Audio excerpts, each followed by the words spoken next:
Okay, hey people, in this video I'm going to show you how you can set up CI/CD for this super basic pipeline. The output we're going to get is going to look something a little bit like this. And essentially we're going to be running pipelines when there are pull requests opened and also when you merge to main. So if I edit this pipeline,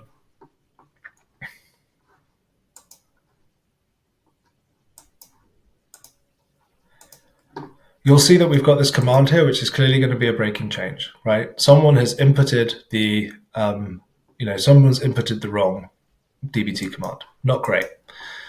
And Orchestra's picked that up. So we've opened a pull request, someone's tried to do this, and we've automatically run this action. And we can see that the run has failed. And what's really cool here is that the GitHub runner is triggering and pulling for the status of that pipeline in Orchestra. So if I go and see the runs for this latest pipeline, you can see that we've got this run in the staging environment that's failed. So what I'm going to do is I'm going to go ahead and fix it. So this is the main branch. I don't want to be on there. I want to be on dev Hugo 2. And in this case, we've got dbt run. So let's change that. Let's change the task so that it actually marries up to the command. And we'll push this change, which will hopefully fix our PR. So I'm going to go back to our pull request. And we can now see that we're going to run this pipeline. Now, to get this set up, there are a couple of things you need to do. Maybe it's helpful here to just outline the process. So essentially in Orchestra, production runs off a branch. When you want to make a change, you've got to check out another branch. Here it's called dev user. I should probably say dev branch. You then amend your code, create a PR. On that PR, right, you're going to trigger a pipeline, but you're going to trigger it in a dev or a staging environment. If that's successful, then after you merge to main, you're going to trigger the pipeline and prod. So full sort of CI/CD flow, super simple, super powerful. That means that you have to have these different environments set up first. And this is a pretty new feature in Orchestra, but it's super powerful. Essentially, an environment is just a collection of environment variables. Some of these variables could be integrations, and they're just pointers at like reusable connection objects. So in this case, I've got a production environment. We've got a dbt call connection, environment variable, and this is pointing at the production connection for our BigQuery instance. You can see here I've also got a dev instance. And this is really powerful because with something like Airflow, where you would need to stand up 3 instances of Airflow and pay for them and manage them to get this, in Orchestra, because the underlying architecture is serverless, you're basically just passing config files, so it's super powerful. If I go ahead and check out this pipeline, you'll also see that under the connection area, we have this environment variable reference. So instead of explicitly referencing the connection, you can just reference the environment variable. Okay, so now let's take a look at our Git action. So Orchestra provides a Git action that you can just import. You need to first have an API key. And to do that, you would set this in your GitHub secrets area. The API key is accessible underneath my face over here. So all you have to do is copy that and set it in GitHub secrets. So it's super simple.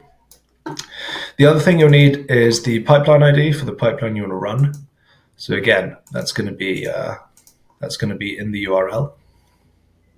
So if you go and edit this pipeline, this GUID is the pipeline ID. And then there's a poll interval, which just specifies how frequently you want to poll for. And then, the last thing is the environment. So this is going to pass a string, which is case sensitive, that runs the relevant pipeline in the relevant environment. Now, if we go ahead and look at our GitHub workflows folder, we can see I've got this Orchestra pipeline run.yaml file. And it's super simple, right? Like you can just copy this, and all we're saying is like, if there's a pull request on the main branch and the code that's changed is, the file is orchestra-demo.yaml, or if there's a push to main for the same path, then do this workflow.